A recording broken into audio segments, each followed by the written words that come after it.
சமயபுரத்து மாரியம்மனை பற்றி ஒரு குட்டி ஸ்டோரி பார்க்கலாம் வாங்க.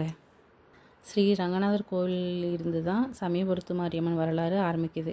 அங்கே இருந்த சமயபுரத்து மாரியம்மன் சிலைக்கு தினமும் பூஜை செய்யும்போது அந்த சிலையிலிருந்து பயங்கரமான வெப்பம் வெளியே வருமா. அப்போது இந்த வெப்பம் அதிகமாக வெளியே வர்றதுனால ரங்கநாதரின் உடல் நலத்தை பாதிக்கும்னு நினச்ச கோவில் நிர்வாகத்தினர் அந்த சிலையை அங்கேருந்து மாற்ற முடிவெடுத்தாங்க. அப்போது கோவிலிருந்து அந்த சிலையை வெளியே எடுத்துகிட்டு போய் கண்ணூர்னு சொல்லப்படுற கிராமத்தில் ஒரு வேப்ப மரத்து அடியில் வச்சுட்டு போயிட்டாங்க. அப்போ தான் அந்த பகுதியை ஆட்சி செய்த விஜயநகர மன்னன் வேப்ப மரத்தின் அடியில் இருந்த சமயபுரத்து மாரியம்மன் சக்தியை உணர்ந்து அங்கே ஒரு அழகான கோவிலை கட்டினார். அந்த கோவில் தான் இன்றைக்கும் நாம் வணங்குகிற சமயபுரத்து மாரியம்மன் கோவில்.